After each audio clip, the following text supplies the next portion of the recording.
Olá, gente. Vamos lá. Então, até agora ainda estávamos lá com orgânica. A última aula foi dar revisãozinha de orgânica para vocês. Espero que vocês tenham lembrado tudo na hora de fazer os exercícios. Aí, como eu disse, qualquer dúvida vocês me procurem. Desculpa aí os transtornos de Moodle e afins, como a gente disse, a gente está se adaptando. Agora, então, a gente vai finalmente iniciar termoquímica, tá? Então, eu vou fazer agora o início ainda disso, a gente está aqui dividido parte 1, parte 2 e afins, então, começar com alguns conceitos importantes na aula de hoje, e também já tem exercício lá no Moodle depois para vocês. Moodle está com instabilidade, vamos ter paciência, por isso eu gravo essas aulas no YouTube.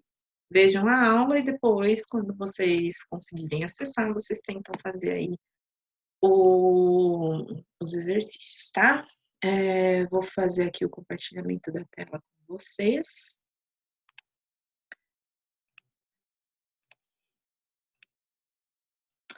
Vamos lá, então. Vamos iniciar no mundo aí da termoquímica.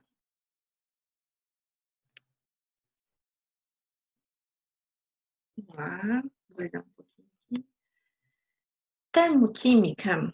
A termoquímica, ela estuda as reações químicas e as mudanças de estado físico que envolvem trocas de energia na forma de calor. Então, entre esses processos, nós temos os processos endotérmicos. Então, vamos guardar bem essas palavrinhas, tá?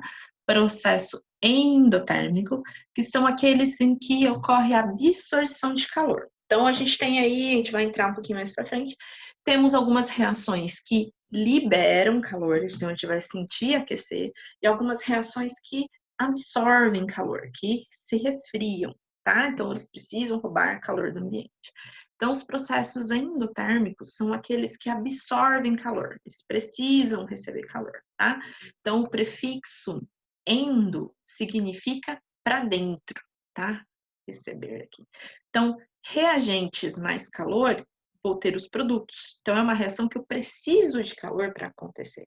Aí eu vou conseguir ter os meus produtos, tá? Então, quando eu tenho, a gente já vai ver depois o que é esse delta H, quando ele for maior que zero, eu tenho aí, a gente não vai entrar agora no delta H, vamos primeiro aqui, os reagentes precisam receber calor para ter os produtos, já a gente entra no delta. Processos exotérmicos são aqueles em que ocorrem a liberação de calor. O prefixo exo aqui significa para fora, então são aquelas reações que aquecem. Reagentes vão dar aí produtos e calor, porque eu estou liberando calor, certo? Então vamos lá para ir um pouquinho mais para frente.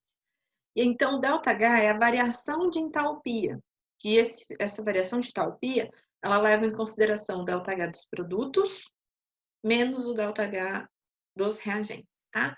Então, a entalpia dos produtos menos a entalpia dos reagentes dá para mim essa variação de entalpia. Vocês lembram em física? Todo delta aí é variação.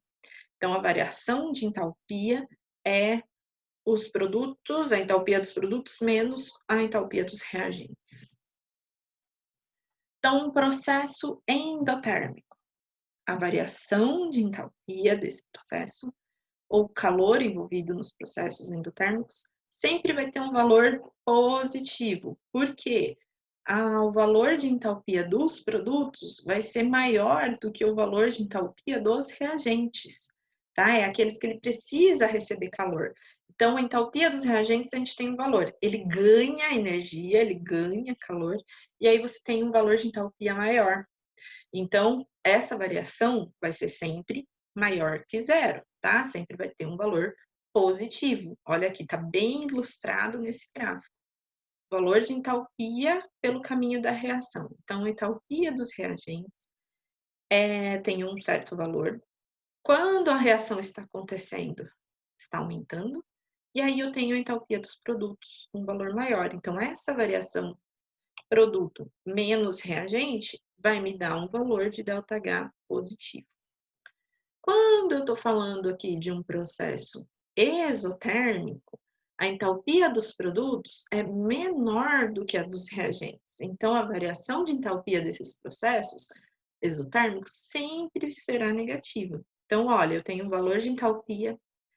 Quando a reação acontece, eu estou perdendo calor, perdendo energia, por isso eu estou liberando, por isso que aquece.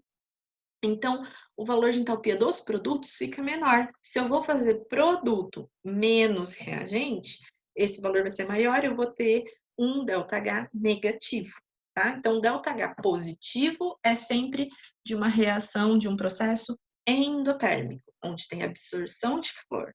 Um ΔH negativo é de uma reação que eu tenho exotérmica, que eu tenho liberação de calor. Certo? Então, vamos lá. Olhando ainda aqui. Agora ilustrado aqui, né, a gente estava com reações genéricas, agora a gente tem aqui um exemplo. Um processo endotérmico. A síntese do iodeto de hidrogênio é uma reação endotérmica, que pode ser representada da seguinte forma. A gente tem aqui uma molécula de H2, mais uma molécula de I2, formando duas moléculas de HI. Então, o valor de ΔH já foi representado aqui para a gente, é um valor positivo, tá? Então, o que o gráfico vai mostrar para a gente?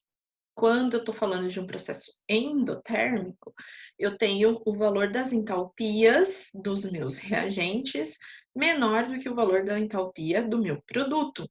Então, essa variação é de 25,96 positivo, porque quando eu calculo ΔH, é produto menos reagente, certo? Então, vamos para o próximo.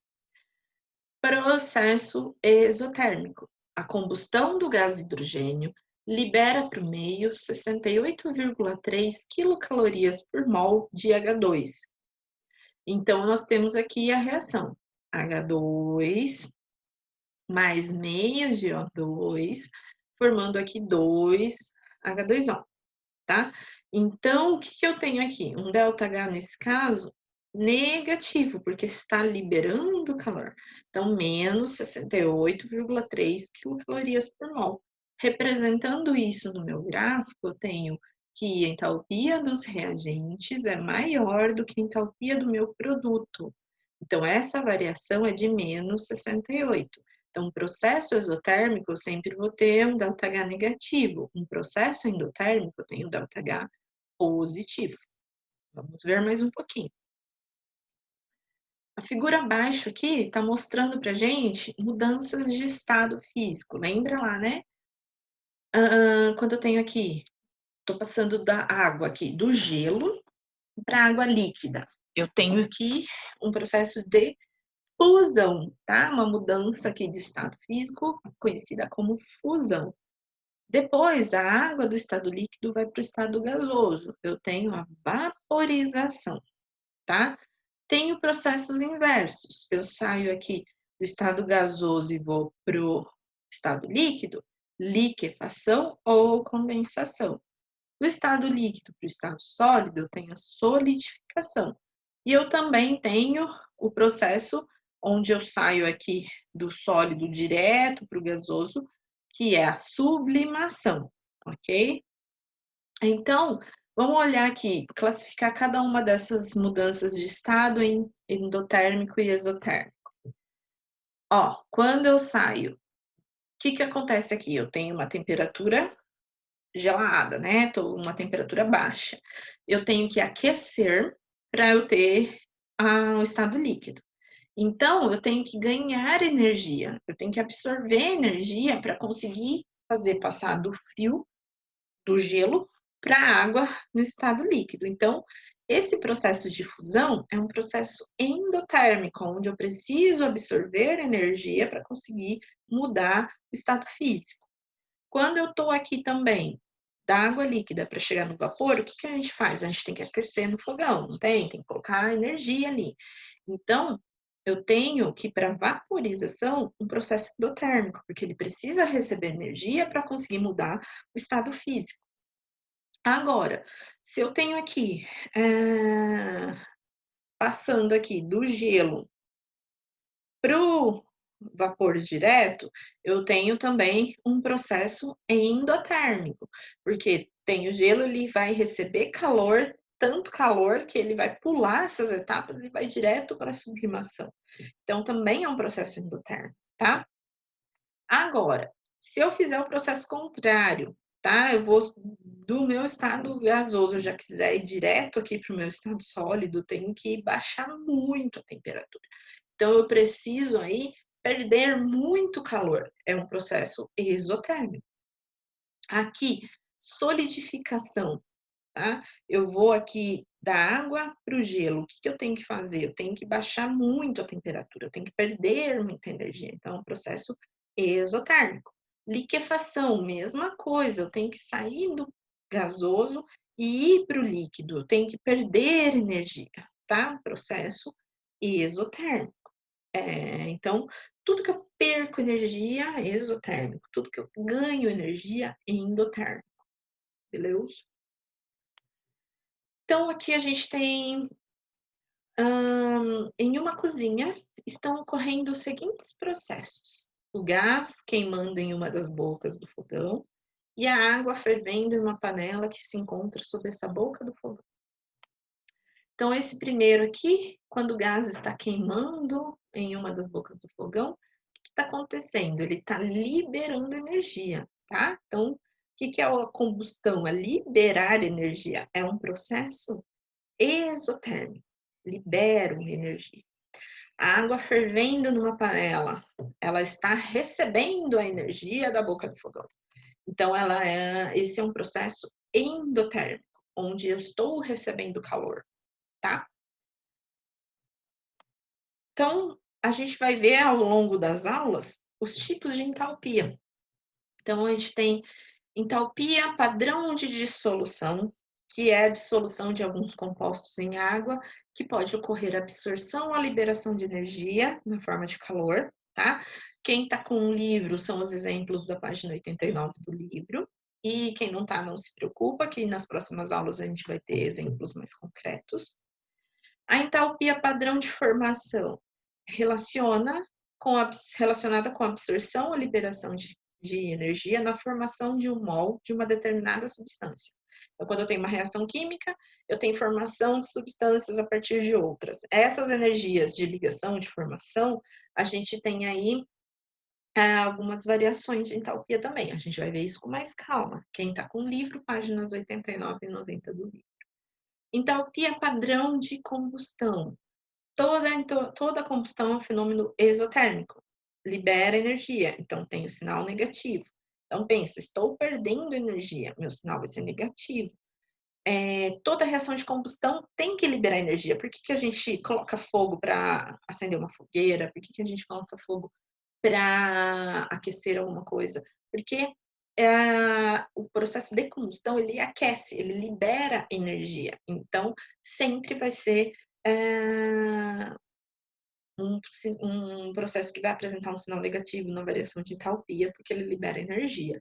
E os exemplos estão na página 91 e 92 do livro, mas a gente ainda vai ver com cuidado nas próximas aulas, tá?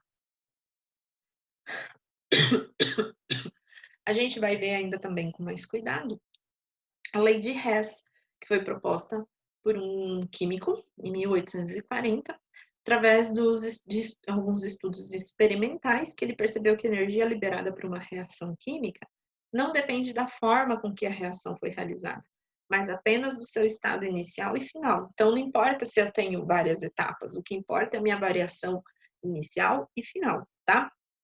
Mas é isso, a gente já vai ver com mais calma, mas já sabemos que envolve produtos e reagentes da mesma forma que a gente viu lá no início, tá? Aí, aqui nós temos, só para a gente ter mais calma, sobre a lei de Hess ainda, podemos somar reações químicas para obter uma nova reação. Da mesma forma, a gente pode somar entalpias para obter uma entalpia total. É possível também inverter uma reação mudando o sinal do seu ΔH. Então, só para vocês começarem a perceber, aqui eu tenho um exemplo. Tenho essa reação e eu tenho essa reação, tá? Aí, somando as reações, eu tenho aqui quais são reagentes. carbono e oxigênio, CO e O2. Se eu colocar todos esses reagentes juntos, eu tenho aqui os meus produtos, CO mais CO2. CO mais CO2. Então, eu tenho uma reação de combustão completa aqui. E a variação de entalpia? Eu tenho aqui, somando esses dois aqui, eu tenho menos 110, com mais 283, por isso que ficou esse menos, tá? Que é menos aqui. Então, eu vou ter aqui um ΔH de menos 393. Então, a reação completa de combustão é menos 393. Simplifica-se, então, essa expressão, removendo o que está tanto nos produtos quanto nos reagentes. Ó, eu tenho aqui CO em reagente, CO em produto. Então, não, eu posso tirar isso daqui e ter essa reação final aqui. Meio e meio dá 1. Então, o valor de ΔH dessa reação final está expresso aqui como menos 393 kJ por mol. Isso é uma reação de combustão completa. Então, só para mostrar como a gente vai começar a trabalhar com isso, tá? Vocês têm exercício depois lá para fazer, mas agora no início é para falar se é um processo endotérmico, exotérmico e afins. Aqui, a mesma coisa, ó, qual a variação de entalpia da reação a seguir? Vocês têm aqui reações intermediárias, H1 e H2 aqui, ó, ΔH1, ΔH2, que eu tenho o início e depois eu tenho o restante aqui. Vou fazer a somatória dessas duas reações, é o mesmo exemplo, tá? Então, carbono, aqui eu tenho meio O2, um O2 inteiro, CO, coloco aqui, certo? Só que aí eu também tinha CO aqui, vou acabar eliminando isso, fazendo todo o balanceamento certinho. Eu tenho esse valor de menos 393,3, porque eu estou somando os dois valores de entalpia da minha semi-reação. Tá? Então, ó, cortei os COs, só o meu CO2 aqui. Então, observe que o ΔH e o ΔH2 são somados, obtendo uma variação de entalpia. As equações químicas também são somadas, tendo aqui uma reação global. Então, vamos tentar adaptar já alguns nomes. Isso são reações ou equações intermediárias ou semi-reações, vocês vão encontrar isso. E depois nós temos aqui a reação global, quando eu somo essas reações intermediárias. E aí, lembrando sempre de somar os meus valores de ΔH. Aí, depois, a gente tem aqui ainda, ó, para montar as equações e aplicar a lei de Hess, nós podemos fazer algumas alterações matemáticas seguindo algumas regras, tá? Vocês viram que eu combinei ali as equações intermediárias. Então, as equações intermediárias devem estar de acordo com a reação global que a gente está esperando. Então, às vezes, um exercício vai dar para a gente só a reação global, você tem que determinar quais são as intermediárias, ou ele só vai dar as intermediárias e vai falar qual o produto que ele quer, então você vai montar de acordo com o que você precisa para a sua reação global. Então, coloca-se as equações na ordem que reagem ou são produzidas, você vai ver a melhor forma. Se não estiverem de acordo, se eu tiver que inverter uma reação, eu vou inverter o sinal, porque o valor de ΔH é de acordo com aquela reação que está sendo mostrada. Se eu inverter a minha reação, eu inverto o sinal do valor de ΔH. Segundo, acertar os coeficientes também de acordo com a reação global. Se a equação for multiplicada, por exemplo, eu precisar ali, devido à estequiometria da minha reação, eu preciso deixar ela multiplicar por 2, por 3, eu tenho que multiplicar o ΔH, porque aquele ΔH é equivalente àquela reação. Se eu alterei a quantidade, eu alterei o valor do ΔH também. Realizar o somatório para montar a reação global e somar os valores do ΔH das equações intermediárias para achar o ΔH da reação global. Então, vamos aí observar aqui de novo um valor, uma reaçãozinha. Eu tenho essa reação global, que é o carbono grafite mais H2, 2H2, formando o CH4 aí, que é o nosso metano. Essa é uma reação global e eu quero saber o valor de ΔH dessa reação global. E eu tenho o valor de semi-reações aqui. Então, quem são os meus reagentes? Carbono grafite e hidrogênio. 2 só. E o meu produto é o gás metano. Eu tenho aqui essa reação que eu tenho carbono grafite, tenho essa reação que eu tenho o CH2, então vou poder combinar essas duas. E eu quero a minha reação global, que vai me dar o produto como CH4. O CH4 está aqui como reagente, então eu vou ter que inverter ele para ele estar do lado dos produtos, tá? Então vou ter que mudar esse sinalzinho aqui. Vamos prestar atenção nisso. Então eu tenho aqui a combinação das três. Olha essa última reação aqui, ó. Eu inverti ela. O CH4 era reagente. Se eu inverter o sentido dela, ele é produto. Só que olha o valorzinho aqui. Eu tive que deixar ele positivo. Aqui, eu tinha uma reação onde eu só tenho um H2 no meu reagente, só que eu preciso de dois. Então, eu multipliquei a reação inteira por 2. E a hora que eu multiplico isso, eu tenho que multiplicar o ΔH também, tá? Fazendo esses rearranjos, eu consigo ter a minha reação global.